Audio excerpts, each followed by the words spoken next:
The Mendon-Honeoye Falls-Lima Sentinel welcomes you to this edition of the Mayor's and Supervisors Weekly Update, brought to you by... Each week, our community makes history. Each week, you make history. And each week, there's only one source to turn to for the first take on history. You know what that is? Subscribe to the Sentinel right now to discover the history being made in your own backyard. The Mendon-Honeoye Falls-Lima Sentinel. More than just your news, it's your history. Welcome, everyone, to this week's version of the Mayor's and Supervisors Update. I'm Chris Carosa, publisher of the Mendon-Honeoye Falls-Lima Sentinel. And each week, we bring you the great thoughts of our esteemed local leaders, the mayors and supervisors of the towns and villages we cover. This week, we're going to be starting out with Mayor Rick Milne from the village of Honeoye Falls. Rick, how are we doing in Honeoye Falls? Well, it's great to see everybody, and I'm going to once again channel my inner supervisor Jerry and start out with Honeoye Falls, the true southern gate to Monroe County and home of the Iron Firemen. We're doing well. We're doing well. Now a lot of activity is underway. Business development continues to move forward in the village, and we're excited to see that the Wolfsburger Park project is inching forward as well. We expect Dave Jacobs and his team, which is known as Jacobs Haven LLC. We're expecting them to be at the zoning board for the August meeting to move phase one forward with that development. And again, that's 118 homes in the village. So we're excited about that. The Math Stone Storage Units project at the corner of Norton and High Street is continuing to move forward in good fashion as well. Our Good Vibes series is underway, and we've had a great turnout at our first real live concert this past Tuesday evening. We have finally secured the second food truck. One of the food trucks had some mechanical issues and they missed the first Saturday event, but they'll be back on Tuesday. So we'll have two food trucks there, and hopefully people will get their food a little bit quicker. That was a little bit of a challenge on Tuesday night. People were hungry and they had to wait a little bit, but they got it and they said it was all really good. So every Tuesday night, weather permitting, at Harry Allen Park through August. Last week, I attended the New York State Conference of Mayors annual meeting and was pleased to be one of the presenters during that event. Approximately 150 members attended, and the seminars and discussions were all well received. As always, a lot of different subjects discussed, but the main discussion points that were tied into various subject matters were obviously the federal COVID relief fund funding that we're all going to be getting. The municipalities will all be getting that in the not too distant future. Albany has the money. They were supposed to distribute all the funds to all the municipalities within 30 days. But they did also have the option to extend that by 30 days to get all their ducks in a row. But it's very clear in the legislation that they cannot hold up that money for very long, and they can't hold any of the money. Everything that is due our municipalities is going to come our way. So we're excited about that. But with that, there's obviously various subjects or things that you can use this money for. But understanding that it's a one-time, actually spread over 2 years, but a one-time funding opportunity, it's not something that we can adjust tax rates for. It can't be used to lower our taxes. It has to benefit all the, everyone in your community. And I think it's really going to be up to every municipality to do what's best for them. We have a wastewater treatment plant in the village of Honeoye Falls. We're looking at a couple of areas to use the funding. One is for communication tools. So we know we need to update and upgrade our website, and figure out better ways to get information out besides just this Sentinel publication. But we want to make sure that we're communicating with our residents. So that's going to be one thing that I think we'll look at. But quite honestly, our wastewater treatment plant, for those who have them, they know they're always a lot of work. We're going through an upgrade right now for some specific equipment but we need more. So, that's something that, although it's not a fun topic to discuss, when people flush their toilets, they want everything to go away. And they want their water when they fill their bathtubs or showers, they want that to go away. So, that's something that really benefits all of our community members. So I think that's going to be one of the easier things for a village like Honeoye Falls to use the money for. But again, a lot of subjects to look at, a lot of opportunity. Another subject of interest, of course, and we've talked about that in these meetings, is the cannabis legislation and the process that all the municipalities, again, are going to have to deal with over the next few months. If a village decides to opt out, if our village decided to opt out, we would most likely pass 2 or 3 local laws, because there's specific areas within this legislation that you have to think about. You have to think about dispensaries, which in a nutshell, you could kind of consider like a liquor store, if you will, someone who just sells the product. Then you have an on-site consumption facility that you could consider more like a restaurant, if you will, as far as a business goes. But then the other thing that we kind of learned this week, which we thought was very interesting, and those two things, I'm sorry, the dispensing and the consumption, if you will, you can legislate against if you want to opt out. But the third business is more like a micro business or a micro brewery, if you will, but for cannabis. And as we understand it, and it's not 100% clear, but something we're being told that we cannot legislate against. So we have a lot of things to still learn. The state is telling us we're going to have to make some decisions in the next, 2 or 3 months to get everything on the books and have everything all set by December. Yet we don't have all the clear information yet. So that's a bit of a challenge for all of us. But with that, I will ask again, if any of our residents or business owners have any input on this or want to mail me some thoughts, whether they send it to me at the village office at 5 East Street, or they want to email me at village@villageofhoneoyefalls.org, they can do that. We're going to be asking our zoning board of appeals to look at the zoning requirements for this as well, and it will be a subject of discussion over the next couple of months. Other subjects were community revitalization, employee relations, police reform and discussions, post-pandemic Main Street, what's your downtown future look like? And then Albany updates and others. So it was a very busy session. I was happy to travel up there with Mayor Skiptunis from Lima, from the village of Lima. And I think he got a lot out of it as well. And again, it's always great to see all of our partners here in government. And Chris, thank you for hosting this. And that's it for Honeoye Falls. Thanks, Rick. So Jerry, Rush, anything special about Rush maybe? Oh, wow. That's a hard act to follow for me because, Rush focuses on being the best kept secret in Western New York. So we don't have all of that business development and social development. But I would say that we do have the Horseshoe Solar Project. And I don't know if anybody else has that, but we do have it. We're going to have our next town board meeting next week. And on Wednesday at 7 p.m. is the public meeting. At 6 p.m. we will start with an attorney-client meeting. And one of the things that I would like to discuss next week is how are we going to receive Juneteenth?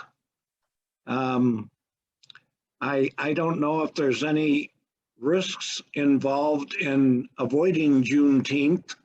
Maybe one of the other attendees here knows that. I don't know that.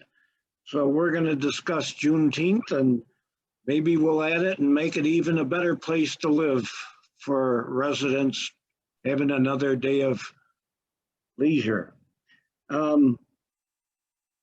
I also wanted to mention that we are starting in the budget process probably the second week in July, where I will be distributing all of the materials that are needed by the department heads to put their budgets together, propose their budgets. And I'm not an Ebenezer Scrooge, but I think it would be wise to hold the line at the present time. I'm always afraid of predictions that come out of the sky, you know, that say, oh, we're going to have a big recession, or we're going to have this, or we're going to have that.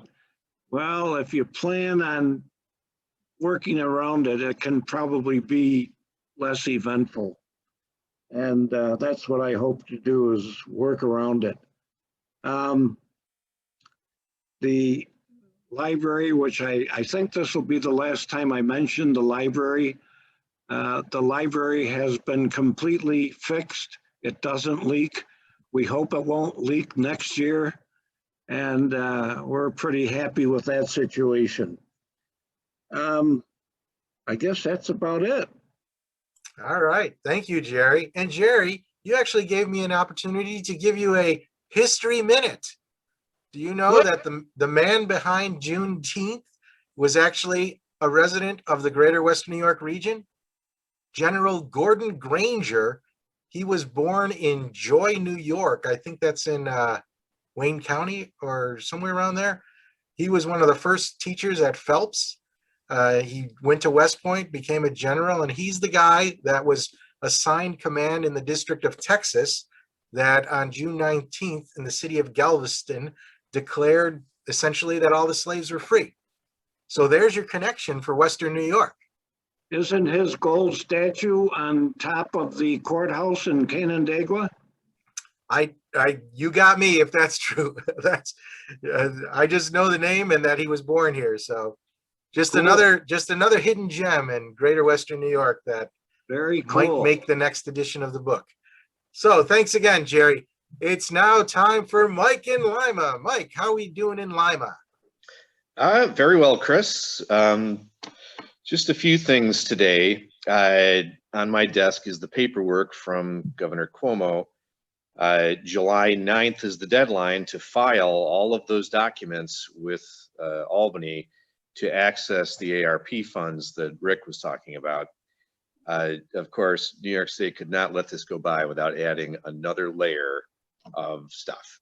So we will get our paperwork through. There have been a whole bunch of different emails going out surrounding it, and one was very detailed about exactly how to fill out everything so that you don't make the mistakes. 4th of July at Mark Tubbs Park, plans are in full swing. Kenneth B. Keating, VFW Post 26, will be once again serving water, soda, and hot dogs starting at 6 p.m. The Lima Crossroads Council will have a glow stick giveaway for the kids.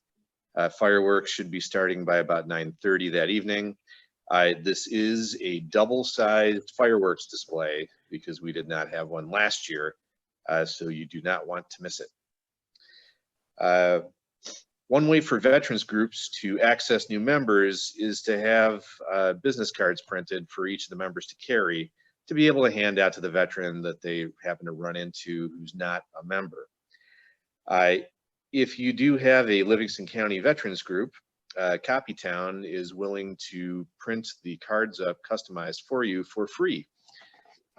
All you have to do is go in and talk with Maria and she will set you up. We are less than 5 weeks to the Crossroads Music Festival. limafest.org has all the details so far. It will be 80s night at the East Tent on Friday, July 30th, and there is a rumor of a costume contest to go with that. The band known as the M80s will be playing. There was a joint meeting of the town and village boards this past Wednesday, and the cannabis issue that Rick was talking about was discussed. If you have an opinion, pro or con, for dispensaries or on-site consumption or anything else, be sure to let your favorite village or town board member know.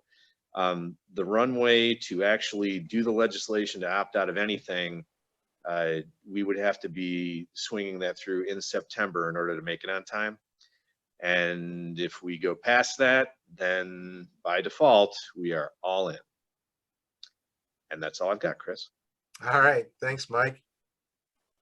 Eileen, you're the star of the show, saving the best for last.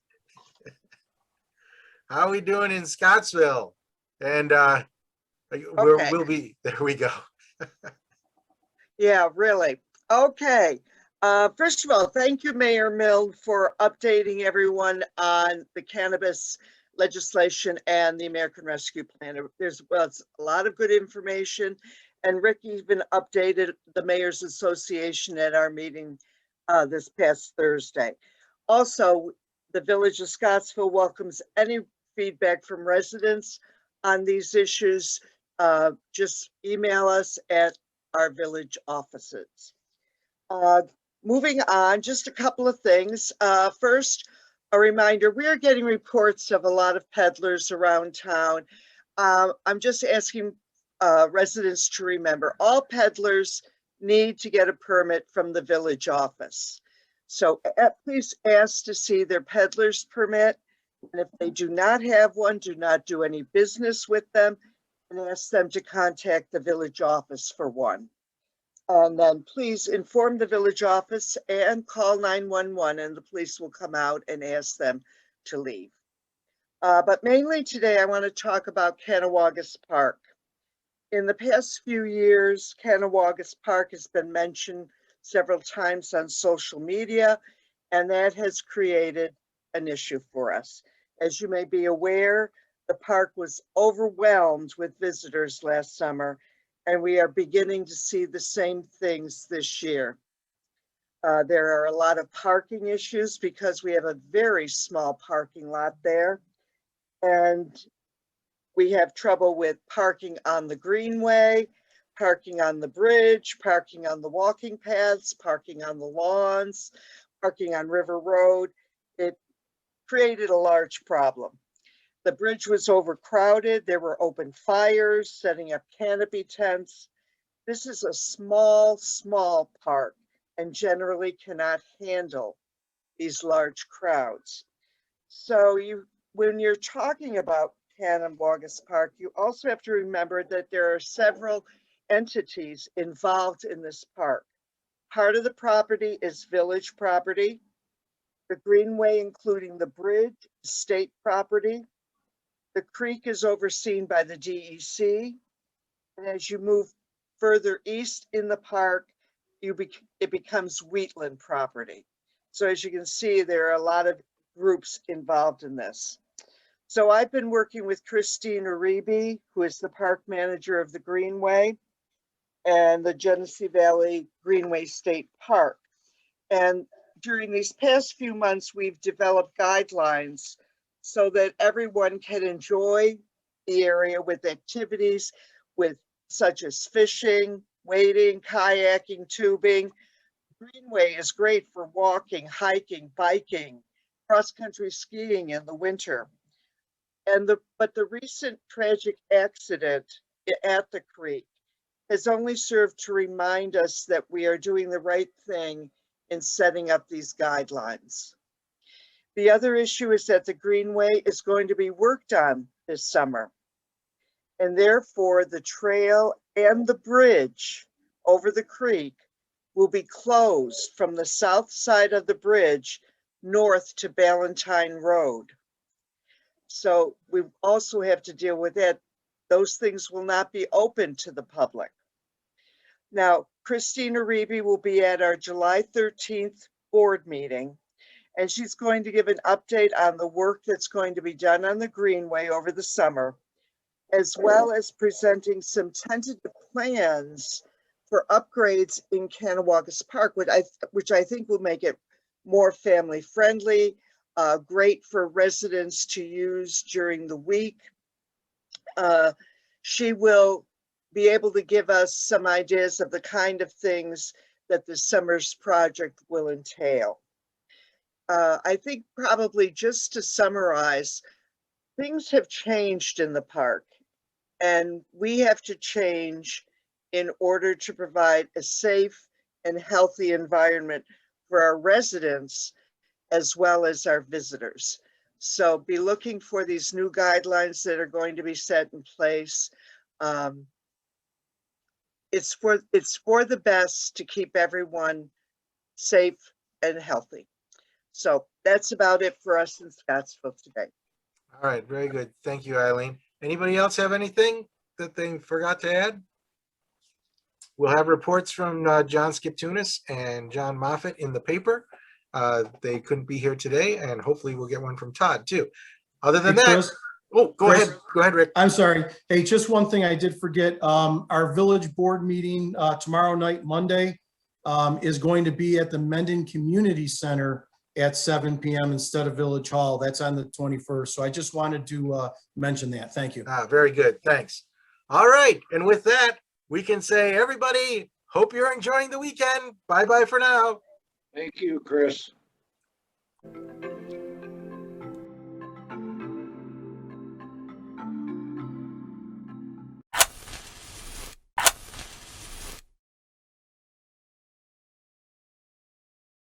Imagine yourself communicating with a difference. Pan-Dimensional Solutions helps you do this. Whether live spectator events, taped broadcasts, or real-time audience-engaging programs, you can benefit immediately from the tools Pan-Dimensional Solutions will share with you. Do you want to make a difference? Contact us at pandimensional.com.